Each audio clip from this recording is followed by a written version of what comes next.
Olá pessoal, estou aqui novamente para mais uma videoaula. Na videoaula de hoje nós vamos fazer um pouquinho mais da nossa matéria de história, tá?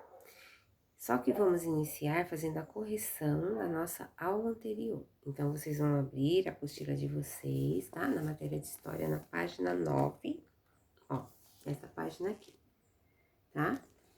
O título aqui, ó, é Brasil, terra de diversos povos e culturas. Então, aqui embaixo, ó, nesta página 9, nós tínhamos um jogo rápido, ó, esse aqui, tá? Então, nós vamos responder aqui essa pergunta. Observe a foto acima e responda.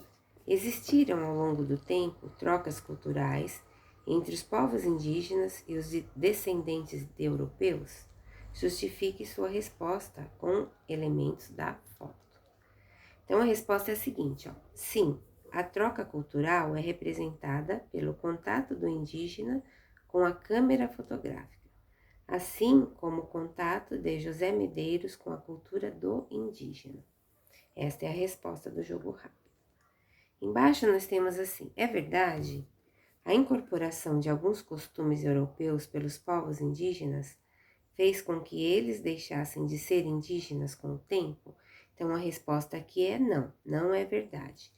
O indígena continua a ser indígena, mesmo incorporando alguns aspectos da cultura de outros povos, desde que preserve suas tradições e sua história. Tá? Essa é a resposta aqui, na última resposta da página 9, tá? Então, agora nós vamos lá para a página 12, tá? Essa página aqui, ó, que tinham as caravelas. Lembram? Aqui nós tínhamos um diagrama para completar. E dizia o seguinte, ó, jogo rápido. Encontre no diagrama os nomes de algumas especiarias. Então, a primeira palavra aqui é canela, a segunda é cravo, ó.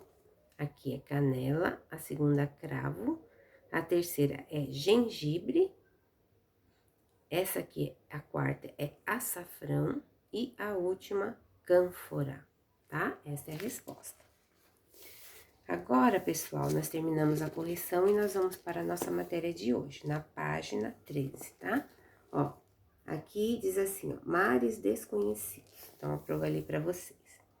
Observe, o mapa a seguir, produzido em 1507 e chamado de Mapa de Waldseemüller. Ele é o primeiro registro histórico com a representação do continente americano com a designação América. Então, esse é o primeiro mapa aqui, tá? Olha, é um mapa bem antigo. Esse aqui ele está na forma que era feito naquela época, né? Em 1507. Embaixo nós temos um mapa mundi atual, ó. Esse é o nosso mapa atual. Olha como ele mudou, né? Aqui nós tínhamos algumas marcações e hoje em dia aqui nós temos outra forma de marcar, tá vendo o mapa? É diferente, olha a diferença. Então, vocês observem os dois mapas. Aí aqui tem, ó, jogo rápido. Compare os dois mapas, as representações são diferentes? Converse com seus colegas. Então, como a Pro sempre diz, como vocês estão em casa, converse com o irmãozinho ou com o papai e a mamãe, tá bom? Para vocês descobrirem aqui qual é a diferença, como eram divididos os mapas antigamente, como é dividido nos dias de hoje, né? Então, vocês vão observar nos dois mapas as semelhanças e as diferenças. Número 2. As viagens marítimas duravam dias, por isso eram grandes aventuras. Crie um pequeno relato em seu caderno narrando uma viagem imaginária pelos oceanos na época da expansão marítima europeia. Então, pessoal, como vocês são bem criativos, que eu sei, vocês vão imaginar, se vocês fizessem uma viagem marítima, uma viagem de navio, como seria essa viagem através dos oceanos? Então, vocês vão narrar uma história, tá? É pessoal, cada um de vocês vai narrar da sua forma, vai imaginar de um jeito diferente, né? E vão passar para o caderno, tá? A história de vocês. Na próxima página, na página 14, tem exploração do trabalho indígena, esta página aqui, tá? Aqui diz assim, ó. Inicialmente, os portugueses exploraram o pau-brasil, uma árvore muito comum no litoral, da qual era possível extrair um pigmento vermelho para o tingimento de tecidos. Os indígenas realizavam o trabalho de extração das árvores e carregamento dos troncos até as embarcações. Além de conhecerem bem as matas, os indígenas eram uma mão de obra abundante e barata. Mais tarde, para a realização de outras atividades, os portugueses começaram a capturar e a escravizar esses povos nativos. Em troca do trabalho, os portugueses ofereciam aos indígenas objetos de pouco valor produzidos na Europa e desconhecidos por eles, como espelhos, colares, facas, instrumentos e objetos de ferro. Esse tipo de relação de troca é conhecido como escambo. Apesar de o processo de colonização envolver a exploração de riquezas, a dominação e a escravização dos povos indígenas também aconteceram muitas trocas culturais entre os povos indígenas e os portugueses. Aqui nós temos uma gravura de André TV, de 1575, que retrata indígenas trabalhando na exploração do pau-brasil. Tá vendo? Aqui é uma gravura, tá? Dessa exploração. Eles trabalhando, né, na extração do pau-brasil. Na exploração também.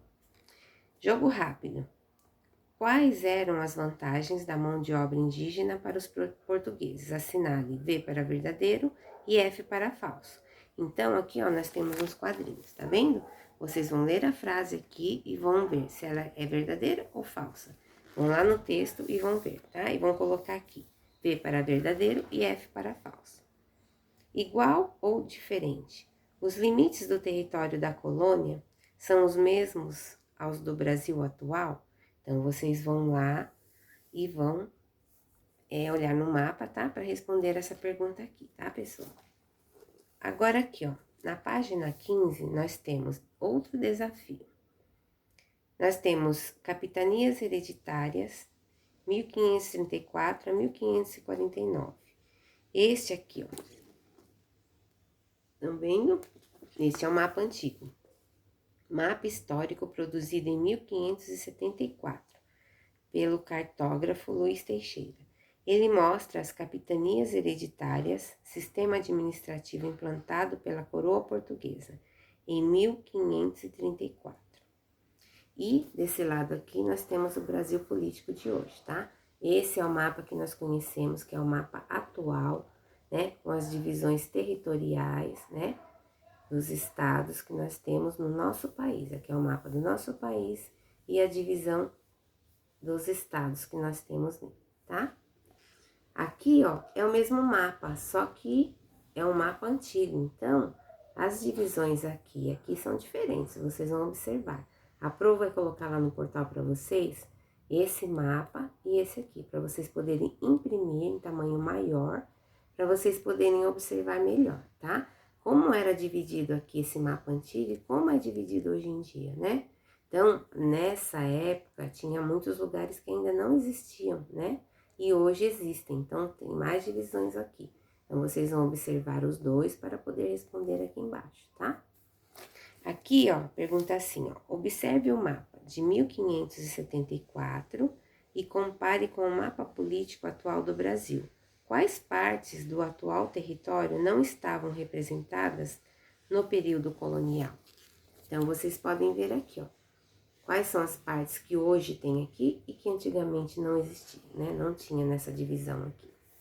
A Pro vai colocar lá, porque aí vocês olham aqui, ó, na apostila vocês podem ver aí, esse mapa histórico antigo, ele está muito pequenininho as letras, então não dá pra gente ver direito. Aí a Pro pegou um, vai colocar no portal, vocês vão imprimir, ele vai sair num tamanho maior, ó. A Pro até imprimiu um aqui, tá? Ó o tamanho que ele vai ser, ó. Bem maior que a apostila, tá vendo, ó? Olha, aí já dá para vocês verem maior. Então, a Pro colocou no portal e eu imprimi aqui para ver se ele ia sair no tamanho maior. E ele saiu, tá bom, pessoal? Então, vocês vão fazer isso. Vocês vão observar lá e responder. Como aqui, ó, se vocês conseguirem responder aqui embaixo, pode responder quais partes que existem aqui que não existiam antigamente, tá?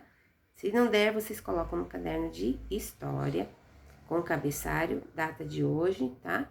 Copia a pergunta e responde lá no caderno de vocês, tá? Então, vamos continuar aqui, ó. Os portugueses e a formação do Brasil. Em 1500, os portugueses desembarcaram pela primeira vez no território que hoje forma o Brasil.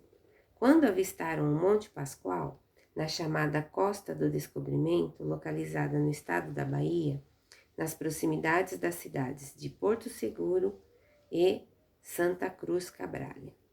A forma de ocupação e de exploração que os portugueses praticaram durante o processo de colonização foi decisiva para a formação do território e do povo brasileiro. A arquitetura também é uma importante marca da colonização portuguesa. Nas cidades históricas coloniais de diversas regiões do país, é possível ver a arquitetura como um traço forte que marcou esse período passado. Com o intuito de extrair riquezas, os portugueses foram ocupando grandes extensões de terras, expandindo suas fronteiras, abrindo fazendas, organizando a produção de mercadorias e construindo vilas e cidades. A colonização portuguesa marcou a formação do território brasileiro e suas fronteiras, e sua imensa extensão. Além disso, colocou em contato diferentes povos e suas culturas. Aqui, ó, nós temos uma gravura, tá vendo, pessoal? Nós temos essa gravura aqui, ó. Essa gravura é cruz instalada na praça onde foi rezada a primeira missa no Brasil, em 1500, na cidade de Santa Cruz Cabrália, na Costa do Descobrimento, no estado da Bahia. A cidade recebeu esse nome em homenagem ao navegador português Pedro Álvares Cabral, responsável pela chegada das caravelas portuguesas ao Brasil. Então, aqui embaixo nós temos, ficou curioso? Se quiser saber mais sobre como foi o primeiro contato entre os portugueses e os indígenas, leia o livro A Carta de Pero Vaz de Caminha para crianças, de Tony Brandão.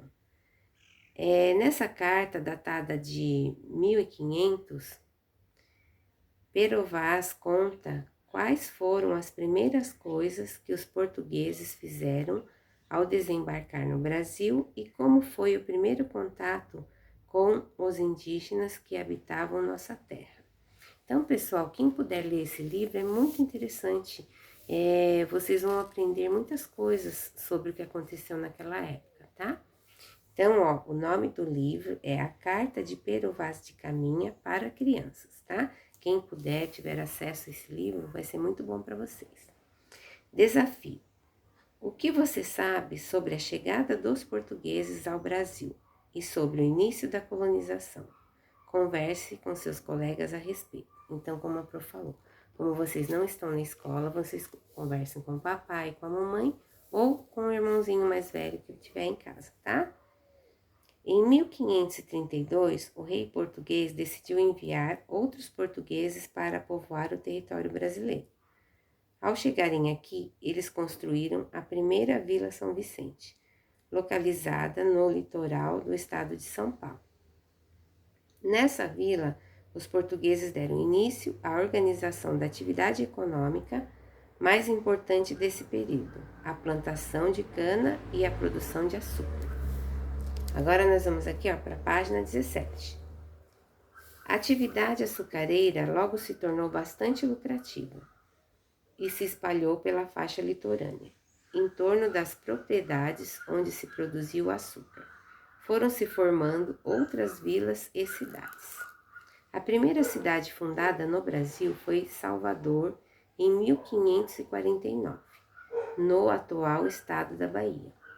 A sua construção foi uma iniciativa de Tomé de Souza, enviado pelo rei de Portugal para instalar aqui o governo geral da colônia. Além de ser a primeira cidade, Salvador foi também a primeira sede do governo português.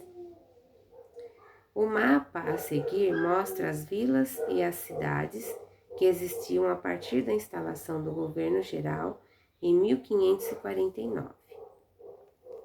Então, aqui, ó, nós temos um mapa, vilas e cidades brasileiras por volta do ano de 1580, ó, tá vendo? Vocês podem observar aqui. Aí, aqui embaixo, ó, diz o seguinte: no mapa é possível perceber que o território que hoje corresponde ao Brasil estava dividido em duas grandes porções de terras.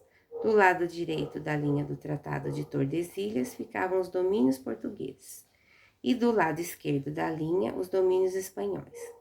Antes mesmo da chegada dos portugueses, o acordo foi estabelecido entre as duas nações.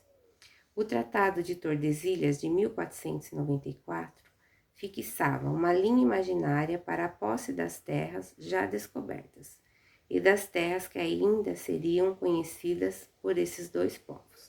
Então, aqui, ó, se vocês observarem essa linha de Tordesilhas, essa linha aqui vermelha, tá escrito aqui, ó, tá vendo?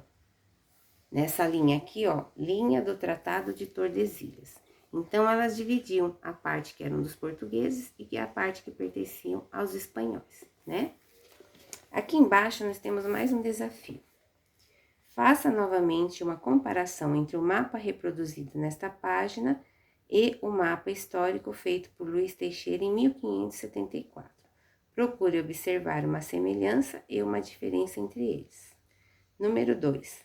Ao todo, quantas vilas e cidades existiam no Brasil por volta de 1580? Então, pessoal, esse mapa que estão falando para vocês compararem com esse da Tordesilhas de novo, é esse aqui, ó. Esse mapa antigo, né, que a Pro vai mandar para vocês, e vocês vão comparar com esse aqui, ó, do tratado, que tem a linha do Tratado de Tordesilhas, né? Aqui embaixo, ó, ao todo, quantas vilas e cidades existiam no Brasil por volta de 1580? Então, quem achar dificuldade em identificar aqui, ó, porque as letras são pequenas, né? Talvez não dê para ver. Então, vocês podem pesquisar isso na internet. Vocês vão jogar essa pergunta lá, tá? Na internet, e vocês vão responder aqui, tá? Quantas vilas e cidades existiam por volta de 1580 no Brasil, tá, pessoal? Então, a nossa aula termina aqui, ó, na página 17, tá? E espero que vocês consigam fazer, tá? As atividades propostas pedidas aqui na apostila. E depois, na próxima aula, a Pro vai corrigir para vocês, tá? Espero que estejam todos bem. Um grande beijo e até a próxima aula. Tchau, tchau!